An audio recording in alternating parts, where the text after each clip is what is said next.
ಬಂಧುಗಳೇ, ವಿಠ್ಠಲನನ್ನು ಒಲಿಸಿಕೊಂಡವರು, ಅಜಾತಶತ್ರುವೆಂದು ಕರೆಸಿಕೊಂಡವರು, ಶ್ರೀ ಶನಿದೇವರ ಪುರಾಣದ ಜನಕ, ಜ್ಞಾನೇಶ್ವರಿಯನ್ನು ಕನ್ನಡಕ್ಕೆ ತರ್ಜುಮೆ ಮಾಡಿದವರು, ಷಟ್ಪದಿಯಲ್ಲಿ ಶಿವಮೊಗ್ಗದ ಶತಕಾಧಿಕ ಶತಕ ರಚಿಸಿದವರು, ಇಂತಹ ಸಾಧನೆಯ ಶಿಖರ ಏರಿದ ಕರ್ನಾಟಕದ ಹೆಮ್ಮೆಯ ಪುತ್ರ ಯಾರು ಗೊತ್ತೇ?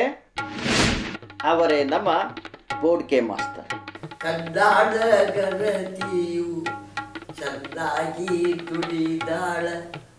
ಬನ್ನಿ, ಈ ಸಂಚಿಕೆಯಲ್ಲಿ ಅವರ ಜೊತೆಗೆ ಮುಖಾಮುಖಿಯಾಗಿ ಅವರ ಅನುಭವದ ನುಡಿ ಮುತ್ತುಗಳನ್ನು ಕೇಳೋಣ. ಸರ್, ನಿಮ್ಮ ಬಾಲ್ಯ ಜೀವನ ಹೇಗಿತ್ತು?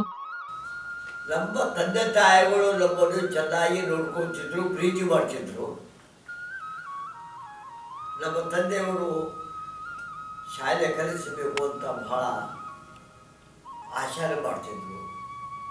ಅವರ ಆಶೀರ್ವಾದದಿಂದ ನಾನು ಇಲ್ಲಿವರೆಗೆ ಬದುಕಿದ್ದೇನೆ. ಚಿಕ್ಕೇರೂರಲ್ಲಿ ನನ್ನ ಬಾಲ್ಯ ಸ್ನೇಹಿತರಾದರೆ ವಿಠ್ಠಲ್ ಮಿರಜ್ಕರ್, ಕೃಷ್ಣ ಸರ್ವರೆ ಮತ್ತು ಚಂಚಿ ಬಸವರಾಜ್. ಹೀಗೆ ನನ್ನ ಬಾಲ್ಯ ಸ್ನೇಹಿತರೊಂದಿಗೆ ಆಟವಾಡುತ್ತಾ ಓದುತ್ತಾ ಚೆನ್ನಾಗಿ ಸ್ನೇಹಪೂರ್ವಕವಾಗಿ ಅವರ ಜೊತೆಗೇ ಇರುತ್ತಿದ್ದೆ. ಶಿಕ್ಷಣದ ಬಗ್ಗೆ ನನಗೆ ಆಸಕ್ತಿ ತುಂಬಿದವರು ನನ್ನ ಪ್ರೀತಿಯ ಗುರುಗಳಾದ ಸಿದ್ದಪ್ಪ ಮಲ್ಲಪ್ಪ ಲಕ್ಕಣ್ಣನವರ ಕಬ್ಬೂರವರು. ವಿಶೇಷವಾಗಿ ನನಗೆ ವ್ಯಾಕರಣ ತಜ್ಞರನ್ನಾಗಿ ಮಾಡಿದರು. ಆ ಕಾಲಕ್ಕೆ ವ್ಯಾಕರಣ ಚೆನ್ನಾಗಿ ಓದಿದೆ. ಆ ವ್ಯಾಕರಣವೇ ಇಂದಿಗೆ ನನಗೆ ಸಾಹಿತ್ಯದಲ್ಲಿ ಮುಂದುವರಿಯಲಿಕ್ಕೆ ಸಹಾಯವಾಯಿತು. ಶಿಕ್ಷಕರಾಗಿ ಸೇವೆಗೆ ಸೇರಿದ್ದು ಯಾವಾಗ? ನಾನು ಕಲಿಯುತ್ತಿದ್ದ ಶಾಲೆ, ಇಲ್ಲಿಂದಲೇ 7ನೇ ವರ್ಗ ಪಾಸಾಗಿ ನಾನು ಮಾಸ್ತರಾಗಿ ಹೋಗಿದ್ದು. ಮುಲ್ಕಿ ಪರೀಕ್ಷೆಯಲ್ಲಿ ಪಾಸಾಗಿದೆ. ಆಗ ಇನ್ನೂ ಸ್ವಾತಂತ್ರ್ಯ ಸಿಕ್ಕಿರಲಿಲ್ಲ. ಸ್ವಾತಂತ್ರ್ಯ ಸಿಕ್ಕಿರೋದು 47 ಆಗಸ್ಟ್ 15. ನಾನು ಪಾಸಾಗಿರೋದು 47 ಏಪ್ರಿಲ್ನಲ್ಲಿ. ಆ ಮುಲ್ಕಿ ಪರೀಕ್ಷೆ ಪಾಸಾಗಿರೋ ಕಾರಣದಿಂದ ನಾನು ಶಿಕ್ಷಕರಾಗಿ ಹಾನಗಲ್ ತಾಲೂಕಿನಲ್ಲಿ ಶಿಕ್ಷಕನಾಗಿ ಬಂದೆ. ತಾವು ಸಹ ಸ್ವಾತಂತ್ರ್ಯ ಚಳುವಳಿಯಲ್ಲಿ ಭಾಗವಹಿಸಿದ್ದೀರಾ? 1942ರಲ್ಲಿ ಉಪ್ಪಿನ ಸತ್ಯಾಗ್ರಹ ನಡೆಯುತ್ತಿತ್ತು. ಆಗ ಚಳುವಳಿಕಾರರು ಚಿಕ್ಕೇರೂರಿಗೆ ಬಂದು ಜೈಕಾರ ಹಾಕುತ್ತಾ ಊರು ತಿರುಗ್ತಿದ್ರು. ಊರಿನಲ್ಲಿಯೂ ಕೂಡ ಫೇರಿ ಮಾಡ್ತಿದ್ರು. ಅವರ ಜೊತೆಗೆ ನಾನು ಹೋಗುತ್ತಿದ್ದೆ. ನಾವು ಚಿಕ್ಕವರಿದ್ದ ಇದ್ದದ್ದಕ್ಕಾಗಿ ನಮ್ಮನ್ನು ದೂರ ಕಳಿಸ್ತಿದ್ರು. ಇದ್ದಿದ್ದೆಲ್ಲ ನಾವು. ಹೀಗಾಗಿ ನಾನು ಆ ಚಳವಳಿ ಕಾಲದಲ್ಲಿ ಅವರ ಭಾಷಣ, ಅವರ ಮಾತುಗಳನ್ನು ಕೇಳಲಿಕ್ಕೆ ನಾನು ದೂರವಾಗಿ ಕೂತ್ಕೊಂಡು ಅವರನ್ನು ಆಲಿಸ್ತಿದ್ದೆ. ಗಾಂಧೀಜಿಯವರ ಬಗ್ಗೆ, ನೆಹರೂಜಿಯವರ ಬಗ್ಗೆ, ಇನ್ನೂ ಅನೇಕ ಇಲ್ಲಿಯೇ ನಲ್ಲಿಕೊಪ್ಪ ಚಲಬಸಪ್ಪ ಅಂತ ಒಬ್ಬರಿದ್ರು. ಅವರು ಅಲ್ಲಿಗೆ ಬರ್ತಿದ್ರು ಚಿಕ್ಕವರಿಗೆ. ಮಲ್ಲಿಕಾರ್ಜುನ ಗೌಡರು ಬರ್ತಿದ್ರು. ಹೀಗೆ ಅನೇಕ ಚಳವಳಿಕಾರರ ಜೊತೆಗೆ ನಾನು ಓಡಾಡ್ತಿದ್ದೆ. ಆದರೆ ನಮಗೆ ಕಳಿಸ್ತಿದ್ರು ಚಿಕ್ಕವರಿದ್ದಕ್ಕಾಗಿ. ನಿಮ್ಮ ವಿವಾಹ ಜೀವನದ ಬಗ್ಗೆ ತಿಳಿಸ್ತೀರಾ? ನನ್ನ ವಿವಾಹ ಹಾನಗಲ್ದಲ್ಲಿ ಮಗನೇ ರಾಮಚಂದ್ರಪ್ಪ ಅವರ ಮಗಳನ್ನ ನಾನು ಸ್ವತಃ ಚುನಾಯಿಸಿಕೊಂಡೆ. 4 ಮಕ್ಕಳಾದವು. ಶಿಕ್ಷಕರಾದ ಮೇಲೆ ಶಿಕ್ಷಣವನ್ನ ಮುಂದುವರಿಸಿದ್ದೀರಾ? SSC ಸ್ವತಃ ಮಾಡಿಕೊಂಡು, TCH ಮಾಡಿಕೊಂಡು ಸ್ವತಃ, ಹಿಂದಿ ವಿದ್ವಾನ್ ಮಾಡಿಕೊಂಡು ಮೈಸೂರು ಯೂನಿವರ್ಸಿಟಿ ಕರಸ್ಪಾಂಡೆನ್ಸ್ ಕೋರ್ಸ್ನಿಂದ BA ವರೆಗೆದು ನಾನು ಸ್ವತಃ ಅಭ್ಯಾಸ ಮಾಡಿ ಪಾಸಾದೆ. ಅಲ್ಲದೆ ಇದರ ಜೊತೆಗೆ ಸಂಸಾರ, ಶಿಕ್ಷಣ, ಶಾಲೆ ಹಾಗೂ ನನ್ನ ಬಾಲ್ಯ ವೃತ್ತಿಯಾಗಿರತಕ್ಕಂಥ ಟೇಲರಿಂಗ್ ಕೂಡ ನಾನು ಆ ವೇಳೆಯಲ್ಲಿ ಮಾಡ್ತಾ ಇದ್ದೆ. ಗೊಂದಿ ಶಾಲೆಯಲ್ಲಿನ ಅನುಭವಗಳನ್ನ ತಿಳಿಸ್ತೀರಾ? ಗೊಂದಿಯಲ್ಲಿ 1ರಿಂದ 7ನೇ ತರಗತಿಯವರೆಗೆ ಶಾಲೆ, ಬಹುತೇಕ ದೊಡ್ಡ ಶಾಲೆ. ಅಲ್ಲಿ ಹೆಡ್ ಮಾಸ್ತರು ದಾಡಿಗೇರಂತ, ಒಬ್ಬರು ಅಂಚೇರಂತ, ಇನ್ನೊಬ್ಬರು ಕೊರಗರಂತ, ಮತ್ತೊಬ್ಬರು ರೇವಣಕರಂತ. ಈ 5 ಮಂದಿ ಶಿಕ್ಷಕರಲ್ಲಿ ನಾನು ಒಬ್ಬನಾಗಿದ್ದೆ. ತಿರುಗಿ ಆ ದಾಡಿಗೇರ ಮಾಸ್ತರಿಗೆ ಟ್ರಾನ್ಸ್ಫರ್ ಆದ ಮೇಲೆ ಹೆಡ್ ಮಾಸ್ಟರ್ ನಾನಾದೆ. ಆಗ ನನ್ನ ಸ್ವರಚಿತ ಕವನಗಳನ್ನು ಆ ಮಕ್ಕಳಿಗೆ ಹೇಳಿಕೊಡ್ತಿದ್ದೆ. ನನ್ನ ಜೊತೆಗೆ ಭಜಂತ್ರಿ ಅಂತ ಒಬ್ಬರು ಬಂದರು, ಒಳ್ಳೆಯ ರೀತಿಯಾಗಿ ಹಾರ್ಮೋನಿಯಂ ಬಾರಿಸ್ತಿದ್ರು ನನ್ನ ಕವನಗಳಿಗೆ. ಗಿರಿಜಮ್ಮ ಅಂತ ಒಬ್ಬ ಶಿಕ್ಷಕಿ ಇದ್ದರು, ಅವರು ಚೆಂದಾಗಿ ಹಾಡ್ತಿದ್ರು ಅದೇ ನನ್ನ ಕವನಗಳನ್ನು. ಹೀಗಾಗಿ ನನ್ನವೇ ಆಗಿರತಕ್ಕಂಥ ಕವನಗಳನ್ನು ಆ ಗೊಂದಿ ಶಾಲೆಯಲ್ಲಿ ಮಕ್ಕಳಿಗೆ ಕಲಿಸಿಕೊಡ್ತಾ ಇದ್ವಿ. ಅನೇಕ ಚಿಕ್ಕ ಚಿಕ್ಕ ಕವನಗಳನ್ನು ಬರೆದು ಮಕ್ಕಳಿಗೆ ಕಲಿಸಿದ್ದೇನೆ. ಅದೇ ಕವನಗಳನ್ನು ಡಬ್ಬಲ್ಸು ಲೇಜಿಮಿಗೆ ಹಾಡಿಸಿದ್ದೇನೆ. ಅಲ್ಲದೆ ಕನ್ನಾಡ ಕಂಪು ಒಂದು ಪುಸ್ತಕ ಪ್ರಿಂಟ್ ಮಾಡಿಸಿ ಹಂಚಿದ್ದೇನೆ. ಸಾಹಿತ್ಯ ಕ್ಷೇತ್ರದಲ್ಲಿ ತಮ್ಮನ್ನು ಪ್ರೋತ್ಸಾಹಿಸಿದ ಕ್ಷಣಗಳು ಯಾವುವು? ನಾನು ಟ್ರೈನಿಂಗಿಗೆ ಧಾರವಾಡಕ್ಕೆ ಹೋದಾಗ ಶೈಕ್ಷಣಿಕವಾಗಿ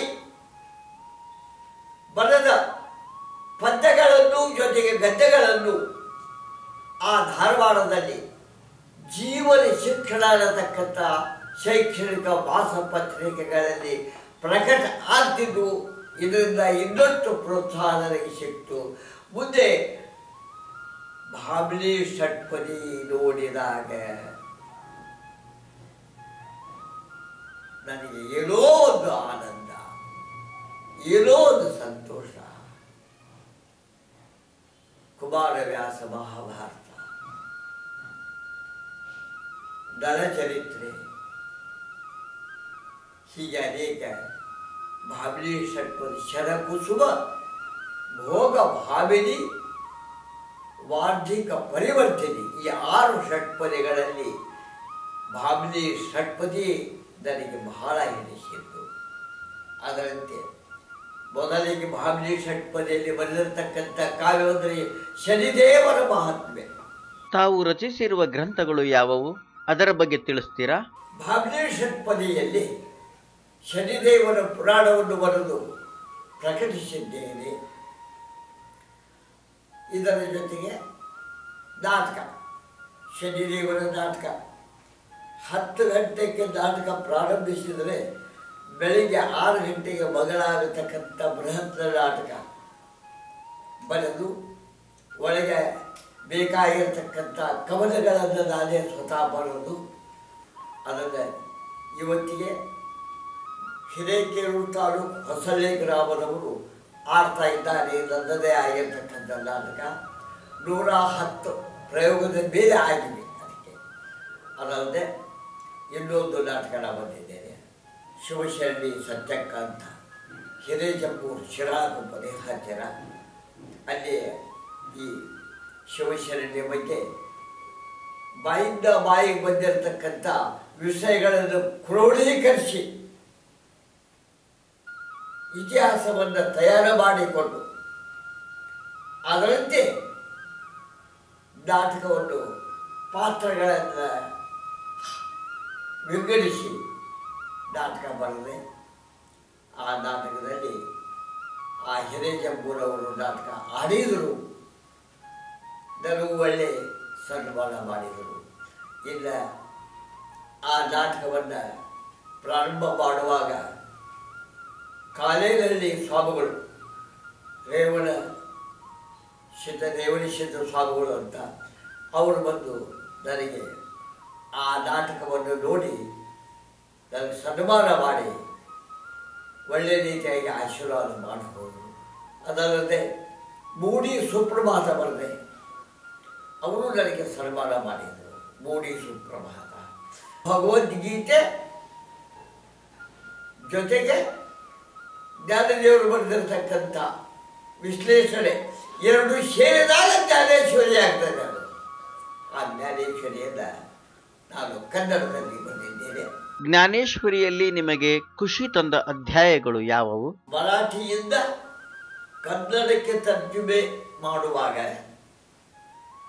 ಅತಿ ಮಹತ್ವವಾಗಿರತಕ್ಕಂಥ ಎರಡೇ ಗ್ರಂಥಗಳು. ಎಲ್ಲ ಗ್ರಂಥಗಳು ಪ್ರಮುಖ, ಆದರೂ ಎರಡು ಗ್ರಂಥಗಳಲ್ಲಿ ಮಾನವೀಯ ಮೌಲ್ಯಗಳನ್ನು ವಿಸ್ತರಿಸಿ ಬಂದಿದ್ದಾರೆ. 9 ಹಾಗೂ 12 ಇದನ್ನೇ ನಾವು ಪ್ರತಿ ವರ್ಷ ನಮ್ಮ ದಿಂಡಿ ಉತ್ಸವದಲ್ಲಿ 9 ಹಾಗೂ 12 ಅಧ್ಯಾಯಗಳನ್ನು ದಿಂಡಿ ಉತ್ಸವದಲ್ಲಿ ಓದಿ ಪಾರಾಯಣ ಮಾಡಿ ನಾವು ದಿಂಡಿ ಚಾಲು ಮಾಡ್ತಾ ಇದ್ದೇವೆ ಇವತ್ತಿಗೂ. ಅಂದರೆ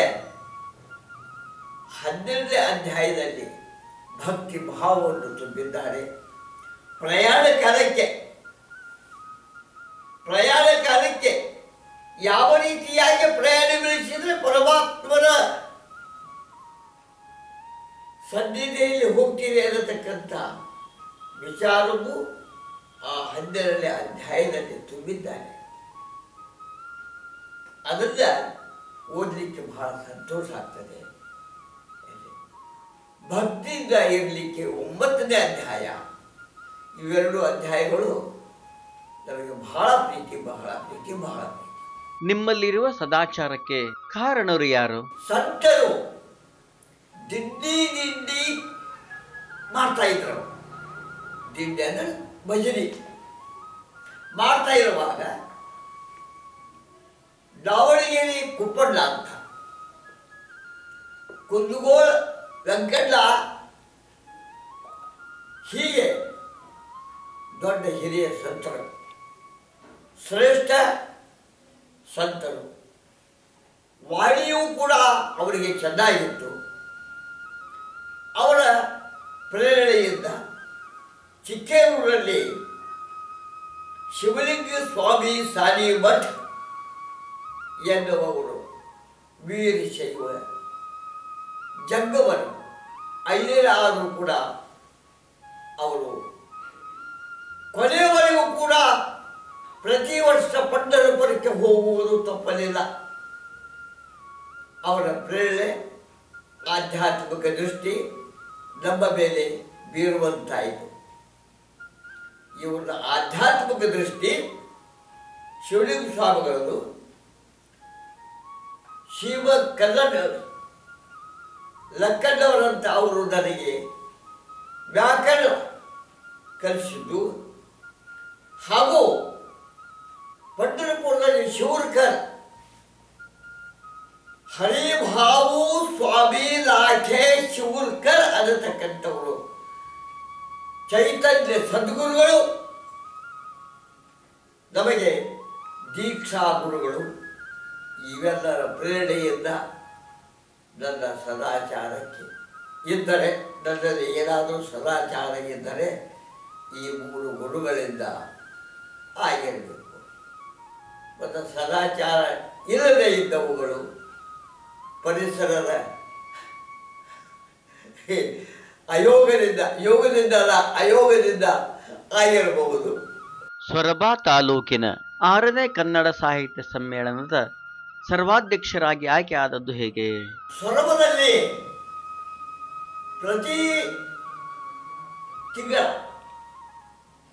ನಾನು ನನ್ನ ಕಂಬಳಕ್ಕೆ ಹೋಗ್ತಾ ಇರುವಾಗ ಕೆಲವು ಶಿಕ್ಷಕರು ಕೂಡಿಕೊಂಡು ನಮ್ಮಲ್ಲಿ ನಾವು ಈ ಸಾಹಿತ್ಯ ಸಭೆ ಯಾಕೆ ಮಾಡಬಾರದು ಅಂತ ಒಂದು ನಿರ್ಣಯ ಮಾಡಿಕೊಂಡು ಅದಕ್ಕೆ ಎಂ.ಕೆ. ಭಟ್ ಶ್ರೇಷ್ಠ ಡಾಕ್ಟರ್ ಅವರನ್ನು ನಾವು ಅಧ್ಯಕ್ಷರ ಮಾಡಿ ಅವರ ಮುಖಾಂತರದಲ್ಲಿ ನಾವು ಸಭೆ ಮಾಡ್ತಾ ಇದ್ದೀವಿ. ಕೊನೆಗೆ ಈ ಸಮ್ಮೇಳನಗಳು ಜಿಲ್ಲಾ ಸಮ್ಮೇಳನ, ತಾಲೂಕ್ ಸಮ್ಮೇಳನ, ಅಷ್ಟೇ ಏಕೆ ಘಟಕ ಸಮ್ಮೇಳನಗಳು ಕೂಡ ಈಗ ಆಗ್ತಾ ಇವೆ. ಘಟಕ ಸಮ್ಮೇಳನಗಳು ಹೀಗೆ ಆ ಸಮ್ಮೇಳನಗಳು ಶಿಕಾರಿಪುರ ತಾಲೂಕು, ಹೊಸನಗರ ತಾಲೂಕು ಹೀಗೆ ನಡೀತಾ ಇತ್ತು ಸಾಹಿತ್ಯ ಸಮ್ಮೇಳನಗಳು. ಸ್ವರಬುದ್ಧಿ ಇದ್ದಿದ್ದಿಲ್ಲ ಅವಾಗ. 2-3 ವರ್ಷ ತಡೆದ ಆದ ನಂತರ ಸೊರಬ ತಾಲೂಕ್ ಕನ್ನಡ ಸಾಹಿತ್ಯ ಸಮ್ಮೇಳನ ಆಯಿತು ಮೊದಲಿಗೆ. ಆಮೇಲೆ 2ನೇ ಸಮ್ಮೇಳನ ನೆಗವಾಡಿ ರಾಜಶೇಖರಪ್ಪ ಗೌಡರು ಇವರು ಸರ್ವಾಧ್ಯಕ್ಷರಾಗಿದ್ದರು. ಅವರು ನಾವು ಬಹಳ ಸ್ನೇಹಿತರು. ನನ್ನನ್ನೇ ಅವರು ಆಯ್ಕೆ ಮಾಡ್ತಾ ಇದ್ದರು, ರಾಜಶೇಖರಪ್ಪ ಗೌಡರು. ಆ ಎಲ್ಲ ಸಾಹಿತ್ಯ ಪ್ರೇಮಿಗಳಿಗೆ ಅಥವಾ ಆ ಕಮಿಟಿಯವರಿಗೆ ಹೇಳ್ತಾ ಇದ್ರು ನನ್ನ ಬಗ್ಗೆ. ಅದು 2ನೇದು ಸರ್ವಾಧ್ಯಕ್ಷ ಅವರಾಗಿದ್ದರು. 3ನೇದವರು, 4ನೇದವರು, 5ನೇದವರು ಬೇರೆ ಬೇರೆದವರು ಮಾಡಿಕೊಂಡ್ರು. ಆಗ ಆ ರಾಜಶೇಖರಪ್ಪ ಗೌಡರಿಂದಲೇ ನನಗೆ 6ನೇ ಸಾಹಿತ್ಯ ಸಮ್ಮೇಳನದ ಸರ್ವಾಧ್ಯಕ್ಷರಾಗಲಿಕ್ಕೆ ಶಕ್ಯವಾಯಿತು. 6ನೇ ಕನ್ನಡ ಸಾಹಿತ್ಯ ಸಮ್ಮೇಳನದ ಅಧ್ಯಕ್ಷರಾಗಿ ಆಯ್ಕೆಯಾದ ಸಂದರ್ಭದಲ್ಲಿ ತಮಗಾದ ಅನುಭವವೇನು?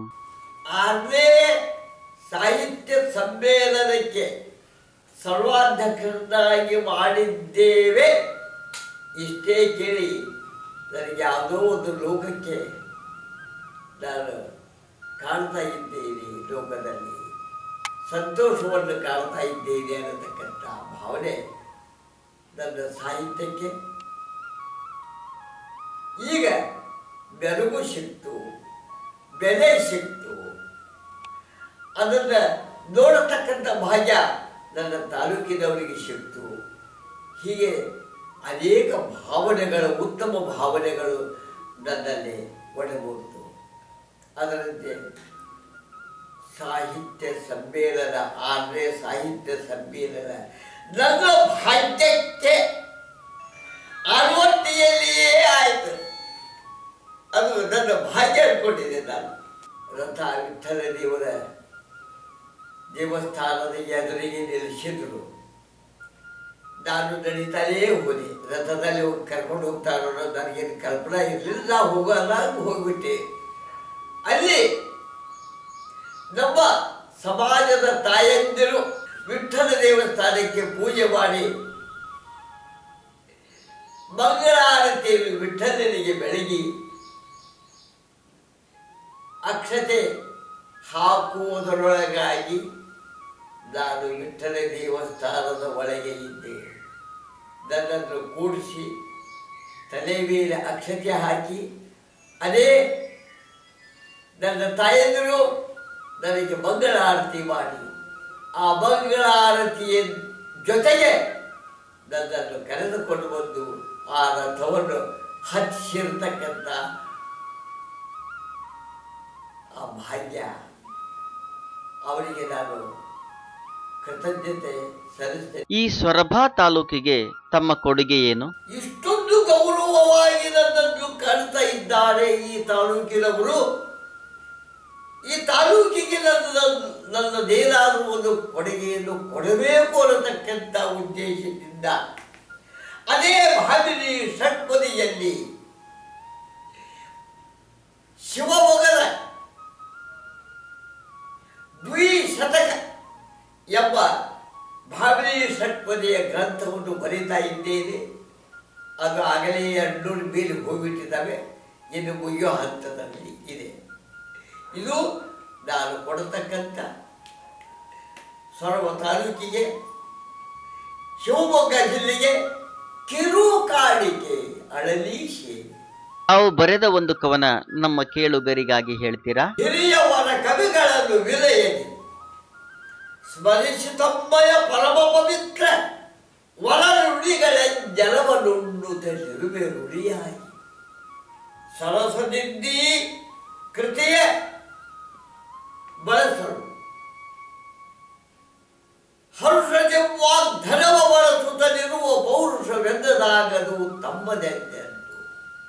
ಕನ್ನಡ ಮೆದೆಗೆ ವೇದ ಮಂತ್ರವು, ಕನ್ನಡಂಬನ ಶಬ್ದ ಜಪವು, ಕನ್ನಡದ ತಿಳಿಗವನ ಸಾಹಿತ್ಯ ನೆಗದ ಮೃತು ಮಣ್ಣು ಪರಮಾನಂದದಂದವು ಚಿನ್ನ ಸಕಲಾಭರಣ ಮುದುಬೋಲ್ ಕನ್ನಡಂಬನ ಹರಕೆ ಸತತವು ಸಕಲ ಸೌಭಾಗ್ಯ. ಈ ಸಾಹಿತ್ಯ ಕ್ಷೇತ್ರದಿಂದ ತಾವು ಪಡೆದದ್ದು ಏನು? ನಾವು ಏನಾದರೂ ಒಂದು ಬರೆದರೆ ಅದಕ್ಕೆ ಯಾರೂ ಪ್ರತಿಫಲ ಕೊಡುವವರಿಲ್ಲ, ಪ್ರತಿಫಲ ಕೊಡುವವರಿಲ್ಲ, ನಾವು ಬಯಸಾಗಲೂ ಇಲ್ಲ. ನಾವು ಬರೆದಿರತಕ್ಕಂಥ ಕವನಗಳನ್ನು ನಾವೇ ಖರ್ಚು ಮಾಡಿ ಜೆರಾಕ್ಸ್ ಮಾಡಿಸಿ ನೀವು ನೋಡಿ ಸ್ವಾಮಿ ಹಾಗೆ ನಾನು ಬರ್ತೀನಿ, ನೀವು ನೋಡಿ ಸ್ವಾಮಿ ಯಾರು ಅಡ್ಡೇನು ಮಾತ್ರ ಚಲೋ ಐತೆ ಇಷ್ಟೇ ಇಲ್ಲ, ನೀವು ಖರ್ಚು ಮಾಡಿದ್ರಪ್ಪ ಹೆಂಗೆ ಮಾಡಿದ್ರೆ ಅನ್ನೋದು ಕೇಳೋರು ಯಾರೂ ಇಲ್ಲ. ಆದರೆ ಸರ್ವಜ್ಞ ಕವಿಗಳು ಸಾಹಿತ್ಯ ಕೃಷಿ ಮಾಡಿಕೊಂಡು ತಮ್ಮ ವಾಕ್ ಅಮೃತ ವಾಕ್ ಬಿತ್ತರಿಸುವಾಗ ಯಾರಾದರೂ ಏನಾದರೂ ಕೊಟ್ಟರೆ ಇಲ್ಲ. ಪುರಂದರ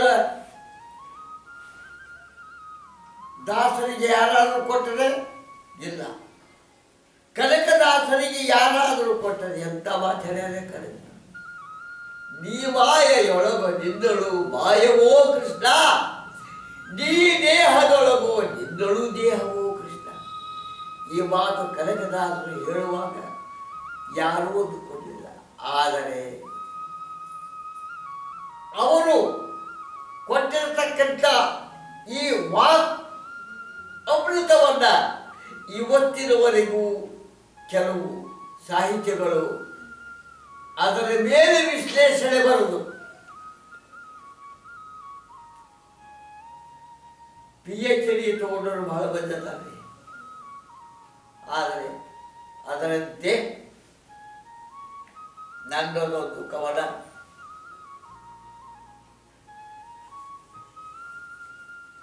ಕಾಲಮಾನ ಬ್ಯಾಲೆಗೆ ಆಗೈತೆ ಅನ್ನತಕ್ಕಂಥ ಒಂದು ಕವನ. ಕಾಲಮಾನ ಬ್ಯಾಲೆ ಆಗೈತೆ ನೋಡವ್ವ ತಂಗಿ, ಕಾಲಮಾನ ಬ್ಯಾಲೆ ಆಗೈತೆ. ಸೂರ್ಯ ಬ್ಯಾಲೆ ಆಗಲಿಲ್ಲ, ಚಂದ್ರ ಬ್ಯಾಲೆ ಆಗಲಿಲ್ಲ, ಆಕಾಶನೂ ಬ್ಯಾಲೆ ಅಲ್ಲ, ನಡನುಡಿಯ ಬದಲ ತಂಗಿ ಕಾಲಮಾನ ಬ್ಯಾಲೆ ಆಗೈತೆ. ಈ ಪದ್ಯವನ್ನು ಬರೆದು ಕೆಲವು ಸಂಗೀತಗಾರರಿಗೆ ಕೊಟ್ಟರೆ ಅವರು ಬಹುಮಾನ ಹೇಳಿ ಬಹುಮಾನ ಪಡೆದ್ರವಿಲ್ಲ, ನನಗೇನು ಸಿಗಲಿಲ್ಲ ಸ್ವಾಮಿ. ಆದರೆ ನನ್ನ ಸಾಹಿತ್ಯಕ್ಕೆ ಸಿಗುತ್ತಲ್ಲ ಬೆಲೆ ಅನ್ನೋದೇ ನನಗೆ ಸಂತೋಷ. ಸಾಹಿತ್ಯ ಕೃಷಿಯಿಂದ ತಾವು ಏನನ್ನ ಬಯಸುತ್ತೀರಿ? ಈಗ ಸಾಹಿತ್ಯ ಕೃಷಿ ಮಾಡುವಾಗ ನನಗೆ ಆಗತಕ್ಕಂಥ ಸಂತೋಷ ಅಷ್ಟಿಷ್ಟಲ್ಲ. ಕೇವಲ ಬರೆಯುವಾಗ ದ್ವಿಪದಿ, ತ್ರಿಪದಿ, ಚೌಪದಿ, ಷಟ್ಪದಿ ಲೆಕ್ಕಾಚಾರದಂತೆ ಗುರು ಲಘುಗಳನ್ನು ಎಣಿಸಿ ಪ್ರಾಸವನ್ನು ನೋಡಿ ಮತ್ತೊಮ್ಮೆ ತಿದ್ದುಪಡಿ, ಯಾಕಂದರೆ ತಿದ್ದುಪಡಿ ಮಾಡೋದೇ ನಾವು, ವರಕವಿಗಳು ನಾವಲ್ಲ, ನರಕವಿಗಳು ತಿದ್ದುಪಡಿ ಮಾಡುವುದೇ. ಈ ಷಟ್ಪದಿಗಳನ್ನು ರೂಢಿ ಮಾಡಿಕೊಂಡಾಗ ಬರೆಯುವಾಗ ನನಗೆ ಒಂದು ನುಡಿ ಬರೆದರೆ ಎಷ್ಟು ಸಂತೋಷ ಆಗ್ತದೆ, ಆ ಸಂತೋಷವನ್ನು ನಾನು ಹೇಳಿ ಹಂಚಿಕೋಬೇಕು, ಅಷ್ಟು ಸಂತೋಷ ಆಗ್ತದೆ ನನಗೆ. ಅದರಿಂದ ಲಾಭ ಇಲ್ಲ ತಾತ್ಕಾಲಿಕವಾಗಿ, ಆದರೆ ಲಾಭ ಉಂಟು. ಅಳಿಸಲಿಕ್ಕೆ ಬಾರದಂಥ ಲಾಭ ಆ ಸಾಹಿತ್ಯದಿಂದ ಉಂಟು. ಅಳಿಸಲಿಕ್ಕೆ ಬಾರದಂತೆ ಆ ಕಾವ್ಯಗಳು, ಹಿಂದಿನ ಕವಿಗಳ ಕಾವ್ಯಗಳು ಇಂದಿಗೂ ಉಳಿದಿವೆ. ಆ ಕಾವ್ಯಗಳು, ಅವರ ರಸಗಳು, ಅವರ ತತ್ವಗಳು, ಅವರ ವ್ಯಾಕರಣ, ಅವರ ನಿಯಮಾವಧಿಗಳು ಇವತ್ತಿಗೂ ಉಳಿದುಕೊಂಡು ಬಂದಿವೆ. ಈ ಲಾಭದ ಮುಂದೆ ಅವರಿಗೆ ಯಾರಾದರೂ 4 ರೂಪಾಯಿ ಕೊಟ್ಟರೆ ಅದು ಕಡಿಮೆ ಬೆಲೆ, ಅದು ಅಲ್ಲವೇ ಅಲ್ಲ. ಅದಕ್ಕಿಂತಲೂ ಕೊಡದೇ ಇರುವುದೇ ಬಹಳ ವಾಸಿ. ಅದರಂತೆ ಆ ದೇವರು ಕೊಟ್ಟ ಅಥವಾ ಸೃಷ್ಟಿಯು ಕೊಟ್ಟ ನನ್ನ ಜ್ಞಾನದಲ್ಲಿ ಆ ಸಾಹಿತ್ಯವನ್ನು ಇರಿಸಿದಂತೆ ಪ್ರಕಟಪಡಿಸಿರುತ್ತೇನೆ. ವಾಚಕರು, ಪ್ರೇಮಿಗಳು, ಕನ್ನಡ ನುಡಿಯ ಪ್ರೇಮಿಗಳು, ಕನ್ನಡ ಸಾಹಿತ್ಯ ಪ್ರೇಮಿಗಳು ಓದಿ ನನಗೆ ಆಶೀರ್ವಾದ ಮಾಡಿದರೆ ಅಷ್ಟೇ ನನಗೆ ಸಾಕು. ಮತ್ತೊಮ್ಮೆ ತಾವು ಬರೆದ ಸಾಹಿತ್ಯ ರತ್ನಗಳ ಬಗ್ಗೆ ತಿಳಿಸ್ತೀರಾ? ಚಿಕ್ಕ ಚಿಕ್ಕ ಕವನಗಳನ್ನು ಬರೆದಿದ್ದೇನೆ, ಮಕ್ಕಳಿಂದ ಹಾಡಿಸಿದ್ದೇನೆ, ಕುಡಿಸಿದ್ದೇನೆ. ಜೊತೆಗೆ ಶಮಂತಕೋಪಾಖ್ಯಾನ ಕಾವ್ಯ ಭಾಮಿನಿ ಷಟ್ಪದಿ ಇದೆಲ್ಲ ಪ್ರಿಂಟ್ ಮಾಡಿಸಿದ್ದೇನೆ. ಇನ್ನು ಜ್ಞಾನೇಶ್ವರಿ, ಶನೇಶ್ವರ ಪ್ರಭಾವ ಅನ್ನತಕ್ಕಂಥ ಒಂದು ನಾಟಕ ಬರ್ತದೆ. ಶನಿದೇವರ ಪ್ರಭಾವ ಅರ್ಥಾತ್ ಅದು 10 ಗಂಟೆಗೆ ಪ್ರಾರಂಭ ಮಾಡಿದರೆ ಬೆಳಿಗ್ಗೆ 6 ಗಂಟೆಗೆ ಮಂಗಳ ಮಾಡಬೇಕು, ಅಷ್ಟು ದೊಡ್ಡದಾಗಿ ಬರೆದಿದ್ದೇನೆ. 110 ಬೇರೆ ಪ್ರಯೋಗಗಳನ್ನು ಹಿರೇಕೆರೂರು ತಾಲೂಕು ಹೊಸಳ್ಳಿ ಗ್ರಾಮದವರು ಇವತ್ತಿಗೂ ಮಾಡ್ತಾ ಇದ್ದಾರೆ. ಅಷ್ಟು ಪ್ರಯೋಗಗಳನ್ನು ಅವರು ಮಾಡಿದ್ದಾರೆ. ಇಲ್ಲ, ಅದೇ ಶನಿದೇವರ ಪುರಾಣವನ್ನು ಬರೆದಿದ್ದೇನೆ ಭಾಮಿನಿ ಷಟ್ಪದಿಯಲ್ಲಿ. ಅದು ನಾವೇ ಪ್ರಿಂಟ್ ಮಾಡಿಸಿ ಹಂಚಿದ್ದೆ. ಇನ್ನು ಕನ್ನಾಡ ಕಪ್ಪು, ಇದು ಅನೇಕ ಕವನ 30-40 ಕವನ ತಾವೇ. ಅದಕ್ಕೆ ನನಗೆ ಹೆಸರು ಕೊಟ್ಟಿದ್ದಾರೆ, ಶಿಶು ಸಾಹಿತ್ಯ ಅಂತ ಹೆಸರು ಕೊಟ್ಟುಬಿಟ್ಟಿದ್ದಾರೆ. ಇಲ್ಲ, ಕೊಂಡ ದುರಂತ, ನಮ್ಮ ಸೊಕ್ಕಿನಿಂದ, ನಮ್ಮ ಗರ್ವದಿಂದ ನಾವೇ ಬರಮಾಡಿಕೊಂಡು ಆ ದುರಂತಕ್ಕೆ ಈಡಾಗುವುದೇ ಕೊಂಡ ದುರಂತ ನಾಟಕ ಬರೆದಿದ್ದೇನೆ. ಶ್ರೀ ಶಿವಶರಣಿ ಸತ್ಯಕ್ಕ ನಾಟಕ ಬರೆದಿದ್ದೇನೆ. ಸಾವಿತ್ರಿ, ಸತ್ಯವಾದ ಸಾವಿತ್ರಿ ಅನ್ನತಕ್ಕಂಥ ನಾಟಕವನ್ನು ಮಕ್ಕಳಿಂದ ಆಡಿಸಿದ್ದೇವೆ. ಆಮೇಲೆ ಬಂಕಾಪುರ ವಿರಕ್ತ ಮಠದ ಹಿಂದೆ ಆಗಿ ಹೋಗಿರತಕ್ಕಂಥ ರುದ್ರಮುನಿ ಸ್ವಾಮಿಗಳು ಅವರ ಚರಿತ್ರೆಯನ್ನು ಬರೆಯಲಿಕ್ಕೆ ವೀರಪ್ಪಜ್ಜನವರು, ಶ್ರೇಷ್ಠ ವೀರಶೈವರು ಅವರು ಕೇಳಿಕೊಂಡಾಗ ವಾರ್ಧಿಕ ಷಟ್ಪದಿಗಳನ್ನು ಬರೆದುಕೊಟ್ಟೆ. ಇನ್ನು ಮೂಡೇ ಸುಕ್ಷೇತ್ರ ಮಠದ ಸುಪ್ರಭಾತ ಬರೆದುಕೊಟ್ಟೆ. ಅವರು ನನಗೆ ಬಹಳ ಮೆಚ್ಚಿ ನನಗೆ ಸನ್ಮಾನ ಮಾಡಿದರು. ಆಮೇಲೆ ಹೇಮನಂಡಿ ವಲ್ಲಭರ ನಾಟಕ ಅಲ್ಲ, ನಾ ಬರೆದಿದ್ದು ಸಾವಿತ್ರಿ ನಾಟಕ. ಸಾಗುತ್ತದೆ. ಈಗ ಪ್ರಸ್ತುತ ಬರೀತಕ್ಕಂಥ ವಿಚಾರ ಅಂತಂದ್ರೆ ಶಿವಮೊಗ್ಗ ಶತಕ ಅಂತ ಬರ್ತಿದೆ. ಅದು ಈಗ ದ್ವಿಶತಕ ಬರೀತಾ ದ್ವಿಶತಕ ಆಗಿಬಿಡ್ತು. ಅದನ್ನು ಇದು ಕೊನೆ ಹಂತದೊಳಗೆ ಒಂದು 4 ಪದ್ಯಗಳಲ್ಲಿ ಬರೆದು ಬಿಟ್ಟರೆ ಮುಗಿದೋಗ್ಬಿಡ್ತದೆ. ಇಲ್ಲಿ ನಾನು ಎಲ್ಲರನ್ನೂ ಕೃತಜ್ಞತಾಪೂರ್ವಕವಾಗಿ ನಮಿಸುವುದರೊಂದಿಗೆ ಇನ್ನೊಂದು ಹೊಸ ಶಬ್ದ ಹಾಕ್ತೇನೆ.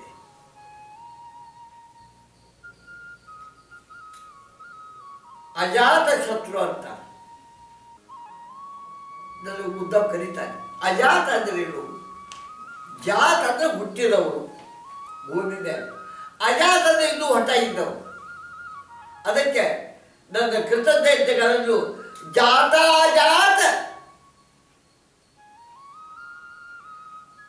ಎಲ್ಲರಿಗೂ ಬಂಧು ಮಹಿಳೆಯರಿಗೆ ನನ್ನ ಕೃತಜ್ಞತೆಗಳನ್ನು ಅರ್ಪಿಸುತ್ತಿದ್ದೇನೆ. ನನ್ನ ಸಾಹಿತ್ಯಕ್ಕೆ ಓದಿ ಸಂತೋಷ ಪಟ್ಟರೆ ಅದೇ ನನಗೆ ನೀವು ಕೊಟ್ಟಿರತಕ್ಕಂಥ ಬಹುದೊಡ್ಡ ಬೆಲೆ ಅಂತ ನಾನು ತಿಳ್ಕೊಂಡು ನನ್ನ ಮಾತನ್ನ ನಿಮ್ಮ ಪಾದಾರವಿಂದಗಳೇ ಆರಂಭಿಸುತ್ತೇನೆ.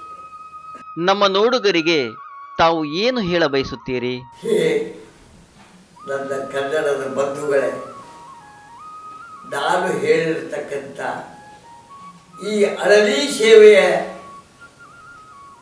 ನುಡಿಗಳನ್ನು ನೀವು ಕೇಳಿಸಿಕೊಂಡು ನನಗೆ ಆಶೀರ್ವಾದ ಮಾಡಿರಿ. ಮೊದಲನೇ ಮಾತು, ಯಾಕಂದರೆ ನಾನು ಬಹಳ ಚಿಕ್ಕವನು. ಕನ್ನಡ ಗ್ರಂಥ ಬಹಳ ದೊಡ್ಡದಿದೆ, ಕನ್ನಡ ಶಬ್ದಗಳು ಬಹಳ ಇವೆ. ಅಷ್ಟೆಲ್ಲ ನನಗೆ ಕೇವಲ ಹೇಳಲಿಕ್ಕಲ್ಲ, ಹೊರಲಿಕ್ಕೂ ಆಗೋದಿಲ್ಲ. ಅಷ್ಟು ಶಬ್ದಗಳು ನಾವು ಏನು ಹರಗುರುಕ ಮಾತುಗಳಿಂದ ಹೇಳಿದ್ದೇವೆ.